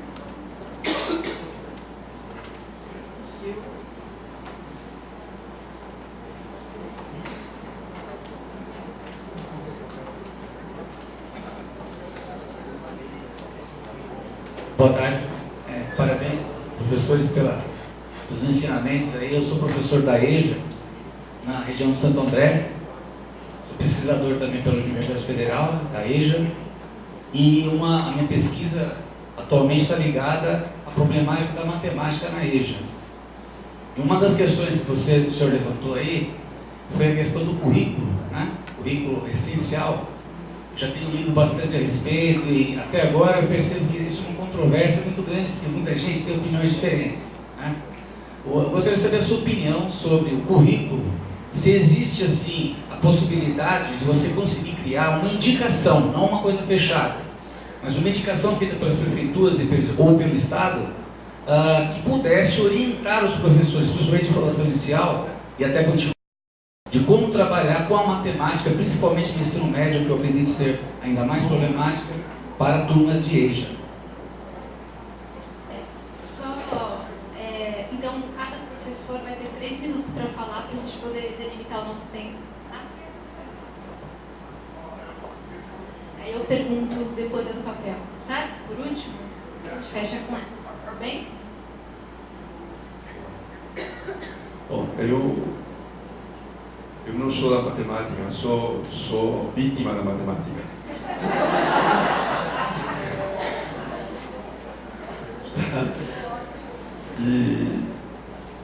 E eu sei que a matemática, eu diria uma coisa, por favor, não sejam os carrascos da escola, por favor, por favor.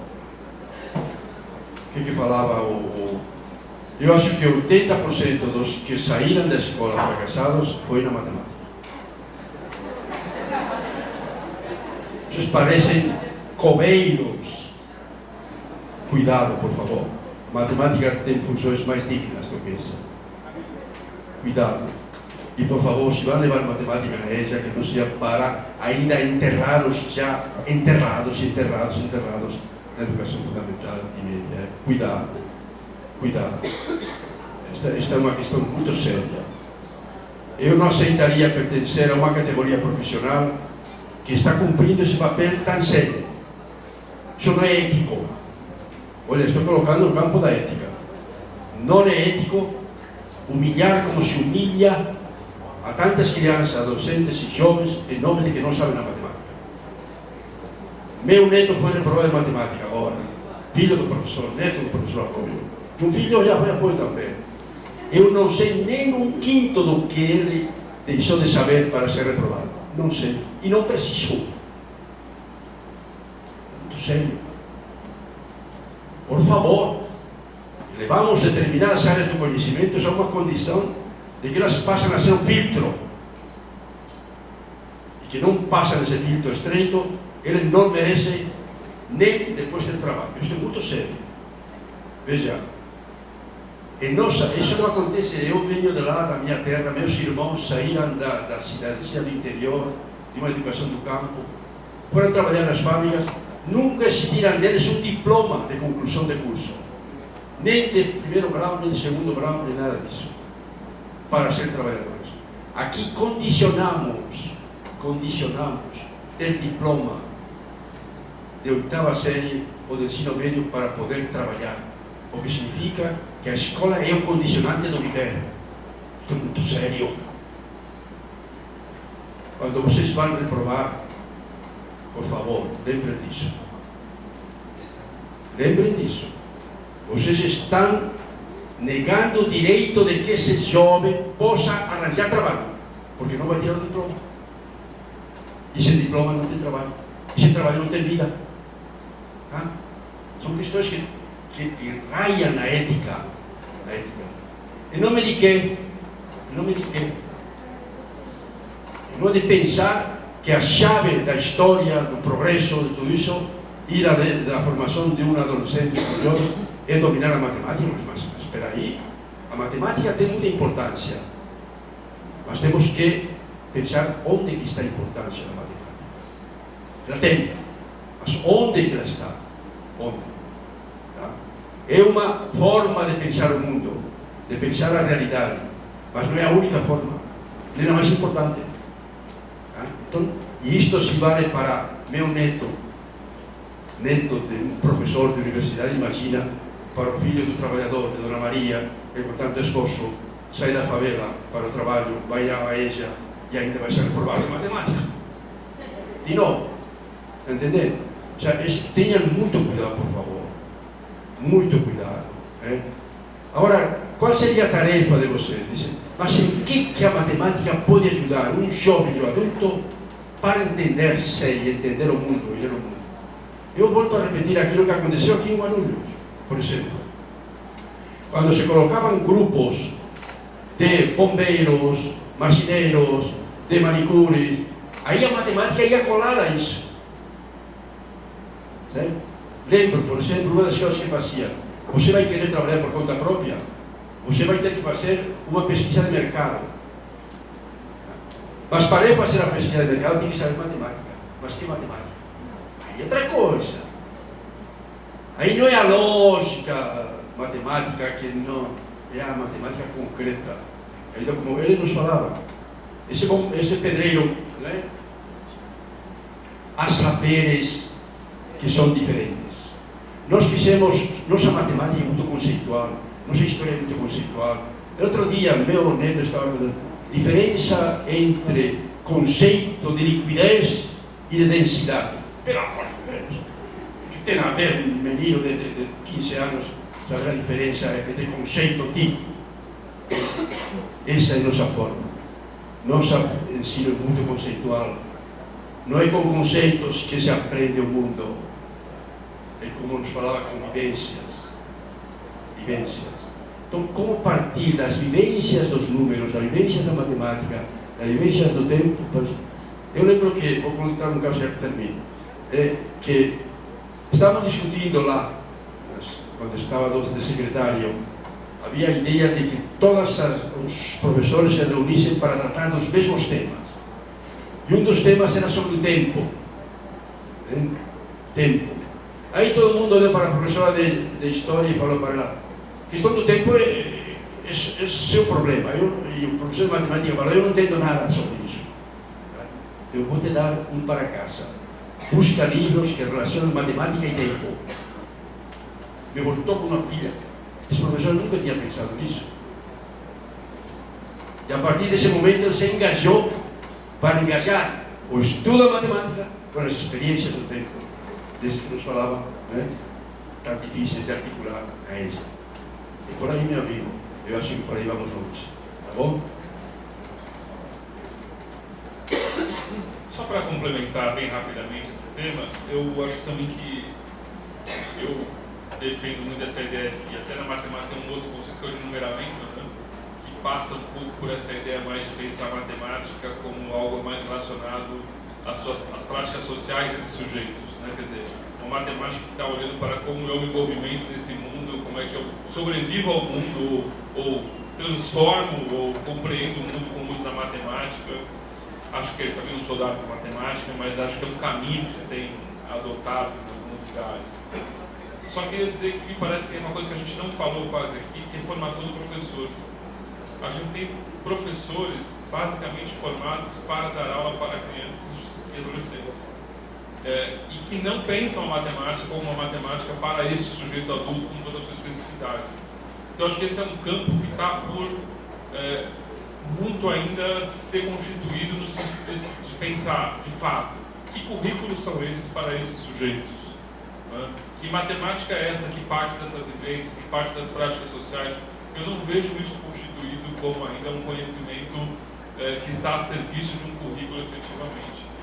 Porque a gente continua ainda tendo uma formação que tem como foco sempre a cabeça de quem dá aula para crianças e jovens, ou com esse olhar de quem vai ser o cara na universidade. E a matemática faz esse papel muito do algoz mesmo, de que é uma relação de poder na escola para estar fortemente centrada na matemática que estuda, olha, você não sabe. Isso é um jogo que a matemática não se supera, mas eu acho que produzir conhecimento para entender ainda qual é a matemática que cabe nesse adulto, me parece que é um desafio que ele está muito colocado.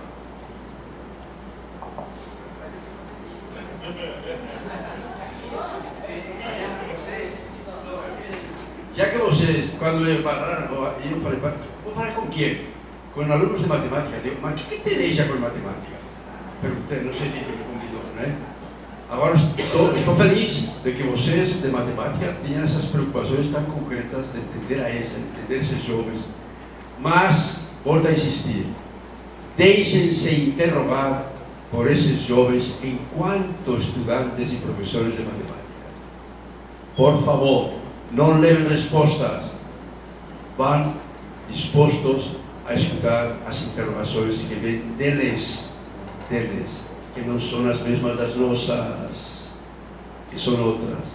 Todos os campos do conhecimento têm a obrigação hoje de repensar-se a partir dos novos sujeitos que chegam ao conhecimento. Se nós vamos com as mesmas concepções, seja quem for, não importa, fracassamos. Uma falta de respeito e uma forma de não avançar, porque ficamos sempre no mesmo lugar. De onde que vêm as grandes interrogações para o conhecimento, em qualquer área, como nos falou Roberto, das experiências sociais. As experiências sociais que chegam hoje à escola não são as mesmas que chegavam dos filhos de papai e de mamãe quase 30, 40 anos, são outras. E a EJA são outras. A matemática da EJA tem que ser outra. Obrigada, professor. Tem você que fez, né? Eu vou ler rapidamente, se puderem responder o mais breve possível, porque o nosso tempo está bem esgotado mesmo, tá? Tá. O tempo. Sempre tempo, né? Tudo é tempo, né? Tempo, né? Aí alguém fez essa pergunta. Professores, adorei as falas de vocês. Gostaria de que vocês falassem um pouco mais da participação dos movimentos sociais, mais especificamente dos MOVAs, na construção dessa nova EJA. Consegui ser rápido, né? Porque é uma pergunta complexa. Então, professor Caté?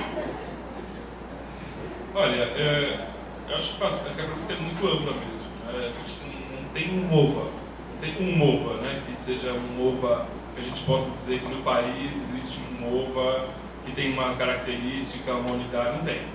Então a gente teria que olhar para muitos MOVAs para começar a dizer de qual a gente está falando. Então é difícil, eu acho que, dizer. Agora, os MOVAs tiveram um papel muito importante, né, nessa construção da educação popular, de pensar caminhos que exatamente não são pautados por esse formato da escola convencional. E isso é muito importante, porque é a escola que chega no sujeito, não o sujeito que chega na escola. Né? Mas também eu diria que nos dias atuais a gente também vê uma certa crise. Né? Uma crise em que também está se perguntando um pouco qual a sua identidade própria, eu acho que qual o seu lugar, o quanto ele se aproximou das redes públicas e se fez perder um pouco da sua identidade, da sua proposta original, ou qual seria uma nova proposta. Eu acho que está muito em disputa isso hoje em dia, que existe uma educação popular que tem toda uma história e que está um pouco hoje também se colocando um pouco essa questão, tendo num outro contexto, e qual o lugar da educação popular nesse contexto? Acho que essa é uma pergunta que tem que ser feita e ser criativamente repensada por todos que estão à frente dos movimentos também, né? Porque o contexto também é outro de 40 anos atrás, né? Assim como a escola é outro, o sujeito é outro, também o contexto dos movimentos sociais hoje também é diferente, né? Então eu só diria assim, sem querer arriscar prognósticos, porque eu acho que tem que olhar para cada um dos movimentos fragmentados, existe de fato uma importância evidente, porque essas pessoas que estão nas comunidades, e as comunidades têm um papel central nesse processo, né? Mas me parece que hoje existe uma necessidade clara da gente também entender que lugar e que espaço esses movimentos estão ocupando, e eles também estão se revendo nesse sentido. Eu queria apenas acrescentar, plenamente de acordo com o que eu coloquei, Roberto, o MOVA, ele parecia que ia trazer uma outra EJA diferente, uma EJA menos escolarizada, de fato. Mas é muito difícil sair da forma escolar. A forma escolar é terrível, terrível. Até nos cursos aqui de vocês, de tecnologia, de tudo isso, vocês conseguem fugir da forma escolar. ou vocês terminam também sendo vítimas da forma escolar? Aqui chegam, parecia que isto ia ser outra coisa. Os cursos de tecnologia deviam ser outra coisa, mas terminam sendo engessados na forma escolar. E vocês devem ser as vítimas dessa forma escolar.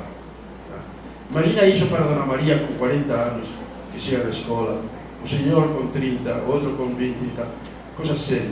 Nós esperávamos que o MOVA fosse diferente, mas está sendo sempre ameaçado pela forma escolar, que é a forma do MEC, que é a forma das diretrizes curriculares, que é a forma do Conselho Nacional de Educação, o Conselho Estadual, etc.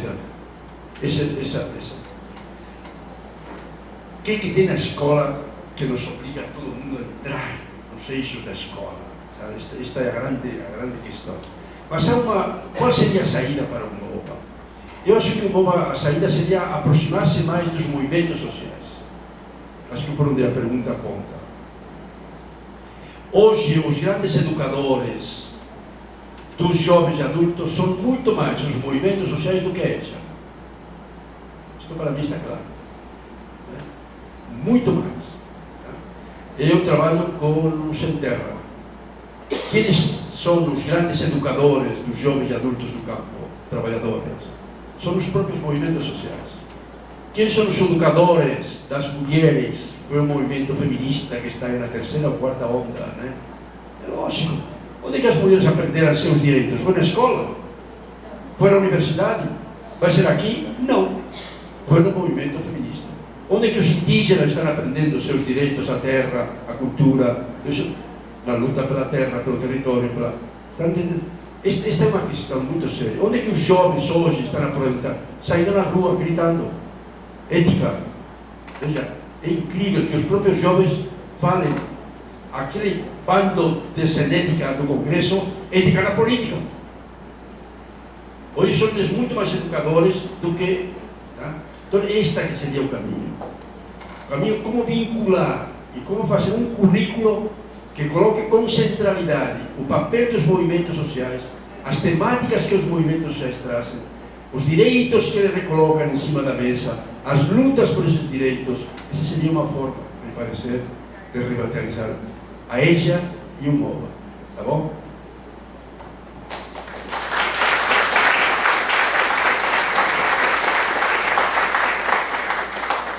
Queria agradecer de novo ao professor Miguel Arroio, professor Roberto Capelli, muito obrigada.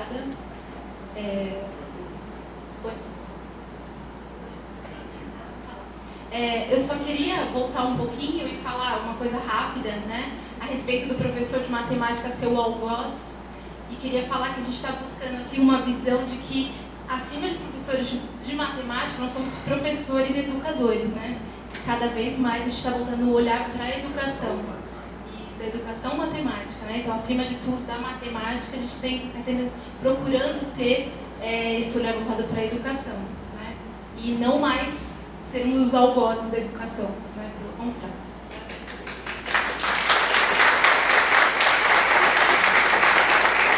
Bom, para a gente encerrar, antes da gente encerrar, eu gostaria de falar só os nomes dos livros que o professor Miguel Arroio trouxe para a gente aqui, e a gente vai disponibilizar o nome e o acesso da editora, né? Editora Vozes.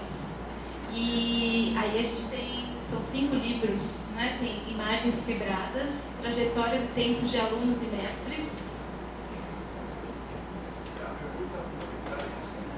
Infância, adolescência, jovens e adultos chegam às escolas quebrados de identidades, sobretudo na EJA.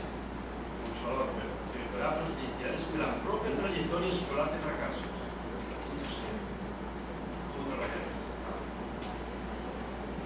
Outro livro é Outros Sujeitos, Outras Pedagogias. São todos da editora Vozes, né, professor? Aqui eu trabalho mais essa vinculação dos movimentos sociais com a educação dos jovens adultos. Outros sujeitos, movimentos sociais, que trazem outras pedagogias que não são as pedagogias escolares, que são outras e que nos ajudam a entender como trabalhar com os outros. Outra, Currículo, Território em Disputa.